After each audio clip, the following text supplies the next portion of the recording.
கிறிஸ்துவுக்குள் மிகவும் பிரியமானவர்களே, உங்களை ஆண்டவராகிய இயேசு கிறிஸ்து நாமத்தினாலே வாழ்த்துகிறேன். இன்றைக்கு இந்த காணொளி மூலமாக உங்களை சந்திப்பதில் நான் பெரும் மகிழ்ச்சி அடைகின்றேன்.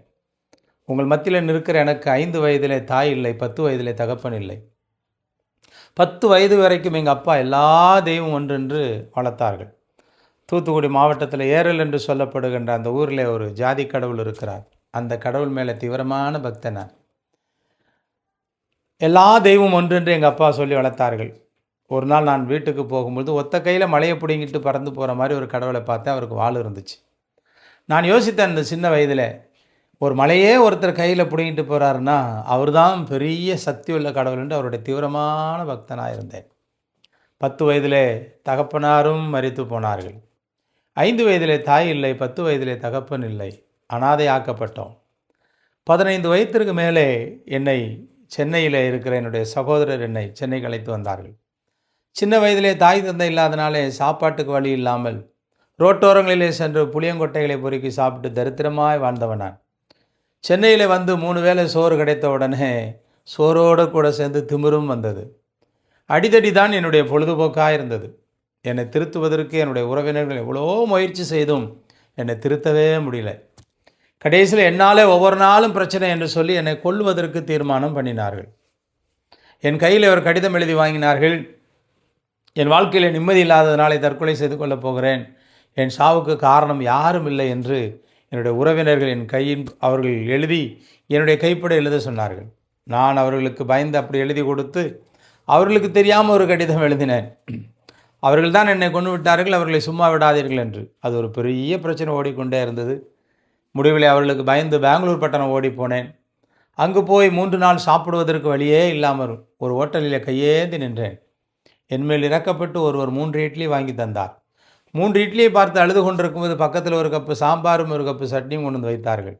என்னுடைய மனதில் சின்ன சந்தோஷம். எப்படி ஆகிலும் சாம்பாரை குடித்தாகிலும் பசியை போக்க வேண்டும் என்று சொல்லி ஒரு இட்லிக்கு 2 கப்பு சாம்பாரை ஊற்றி நான் கூழ் மாதிரி கரைச்சி குடித்தேன். மறுபடியும் சாம்பார் கேட்டேன், மறுபடியும் 2 கப்பில் கொடுத்தார்கள். 2வது இட்லிக்கு ஊற்றி நான் அதை பிசைந்து கொண்டிருக்கும் பொழுது ஹோட்டல் நிர்வாகம் என்னை வேடிக்கையாய் பார்த்தது.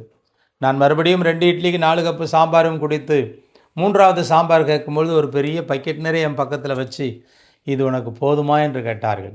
நான் அவரிடத்தில் கண்ணீரோடு, 5 வயதிலே தாய் இல்லை, 10 வயதிலே தகப்பன் இல்லை, உண்ண உணவில்லை, சாப்பிட்டு 3 நாள் ஆயிற்று, எனக்கு இன்னும் கொஞ்சம் சாம்பார் கொடுங்கள் என்று கேட்க, மறுபடியும் அவர்கள் 2 கப்பில் சாம்பார் ஊற்றி 3 இட்லிக்கு 6 கப்பு சாம்பாரை குடித்தும் பசி போகாததினாலே ரோட்டோரத்திலே வந்து குப்பையிலே கிடக்கிறதை பொறுக்கி சாப்பிட்ட ஒரு தரித்திர மனிதன் நான். என்னை இயேசு தேடி வந்தார். பெங்களூர் பட்டணத்தில் சிந்தாமணி என்று சொல்லப்படுகிற ஒரு இடத்துல 5 பேர் மலை மேலே ஏறி நாங்கள் அங்கு அநேக களியாட்டுகளை நடத்தி பின்பக்கமாக இறங்கிட்டோம். இறங்குறதுக்கு பாதை தெரியாமல் பாதி வழி இறங்கினதுக்கப்புறம் இறங்கவும் முடியல, ஏறவும் முடியல. என் கூட வந்தவர்கள் 4 பேரும் மலையாளக்காரர்கள். அவர்களுக்கு தமிழ் தெரியாது. நான் மலையாளக்கார பேக்கரில் வேலை செய்ததுனால எனக்கு கொஞ்சம் கொஞ்சம் தமிழ் தெரியும்.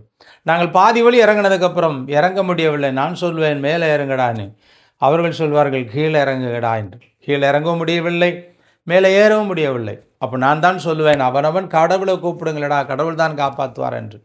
ஒருவன் குருவாயூரப்பா என்றான், இன்னொருவன் படைச்சவனே என்றான். எனக்குள்ள ஒரு கேள்வி, எந்த கடவுள் நம்மளை காப்பாற்றுவார் என்று. நான் பயந்து நடுங்கி கொண்டு நிற்கும் பொழுது நான் நின்ற கல் அப்படியே பெயர்ந்து கொண்டிருந்தது. நான் பயத்தின் மிகுதியில் இருக்கும் பொழுது பின்னாடி இருந்து ஒருவர் தமிழில் என்னிடத்தில் பேசினார். ஆபத்து காலத்தில் என்னை நோக்கி கூப்பிடு, நான் உன்னை விடுவிப்பேன், நீ என்னை மகிமைப்படுத்துவா என்று. கவனிங்கள், நான் இருப்பது கர்நாடகா ஸ்டேட்டில். என் கூட வந்தவங்க 4 பேரும் மலையாளக்காரர்கள், தமிழ் தெரியாது. காலையிலேருந்து சாயங்காலம் வரைக்கும் அந்த மலையில் இருந்தேன். மலையில் மனிதர்களே இல்லை.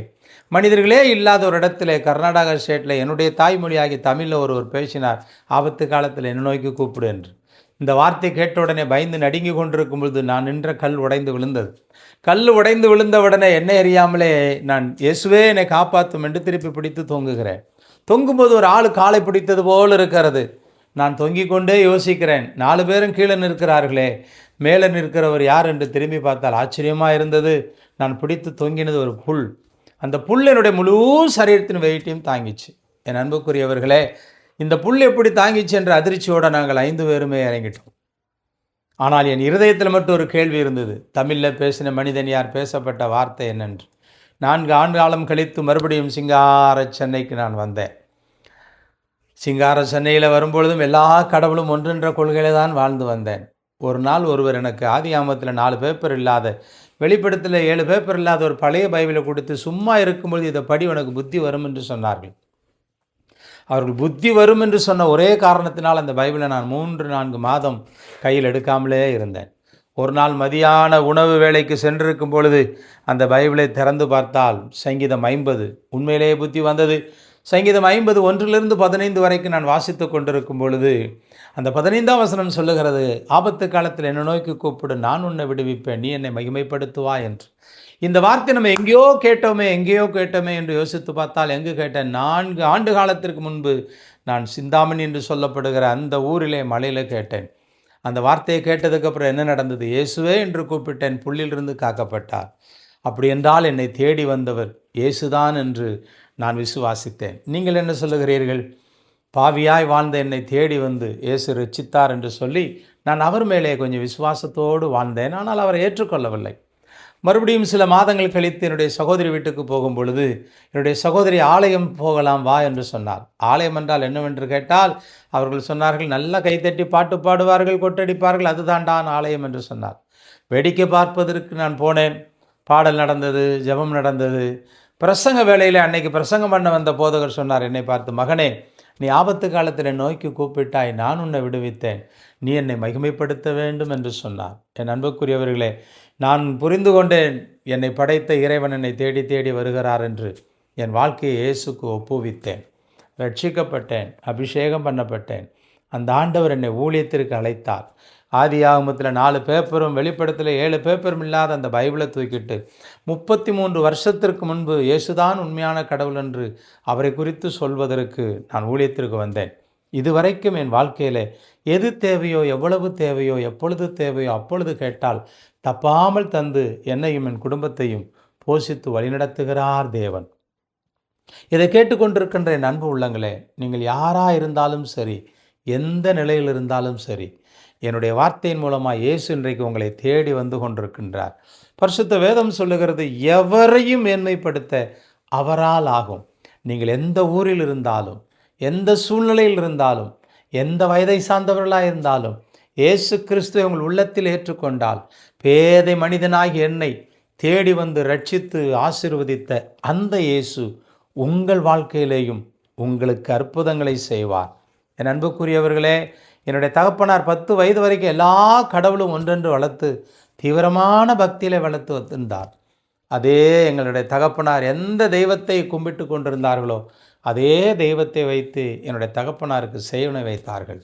சேவனை என்றால் அந்த ஆவி வந்த உடனே அவர் கிளையும் கீழையும் மேலையும் அவர் குதிப்பார், குரங்கு மாதிரி குதிப்பார். அது மட்டுமல்ல, என்னுடைய தங்கச்சி அவருடைய தலையில் இருக்கிற பேனப்பறைக்கு அவரே சாப்பிடுவார்.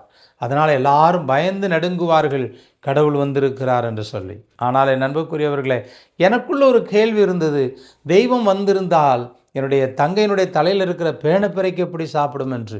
இதெல்லாம் புரியாத புதிரில் வாழ்ந்து கொண்டிருக்கும் பொழுது என் தகப்பனாருக்கு வைத்த சேவனை எனக்கு பிடித்தது. எனக்கு நெருப்பு என்றால் ரொம்ப பிடிக்கும். எந்த பொருளை பார்த்தாலும் நெருப்பு கொளுத்தி வேடிக்கை பார்ப்பேன். கடைசியில் எங்கள் அப்பா ராமக்கிளி என்று சொல்லப்படுகிற ஒரு மந்திரவாதியை அழைத்து எனக்கு என்ன பிடித்திருக்கிறது என்று கேட்டார்கள்.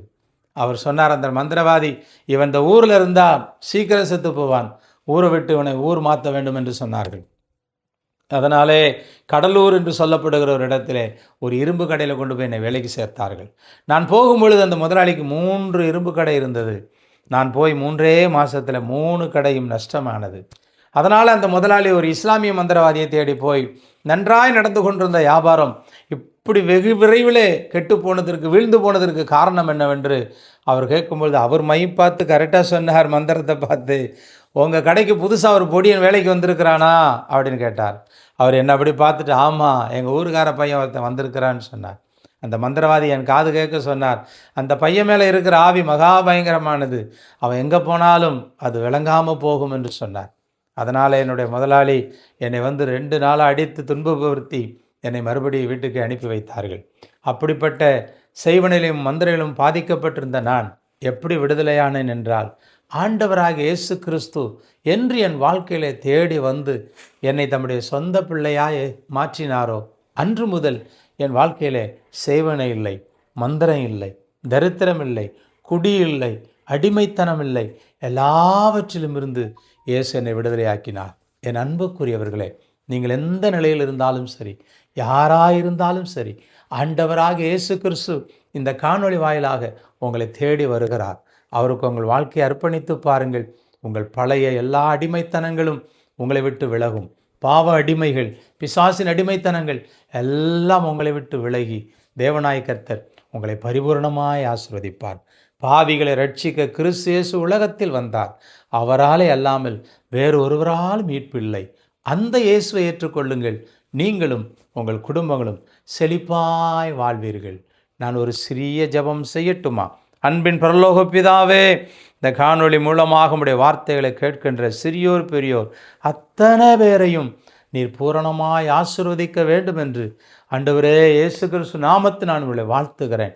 தாயை இழந்து, தகப்பனை இழந்து, கல்வறிவில்லாமல், எழுத்தறிவில்லாமல் பேதையாய் வாழ்ந்த என்னை தேடி வந்து ரட்சித்து ஆசீர்வதித்த தேவன் இவ்வார்த்தைகளை கேட்டுக்கொண்டிருக்கின்ற அத்தனை பிள்ளைகளையும் நீர் ஆசீர்வதிக்க வேண்டும் என்று உம்முடைய வேலைக்காரனாக நான் இவர்களை வாழ்த்தி ஆசீர்வதிக்கிறேன். இயேசுவின் நாமத்தில் பிதாவே, ஆமென்.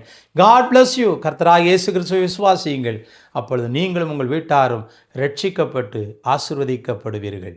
இறைவன் தாமே உங்களை ஆசீர்வதிப்பாராக. ஆமென்.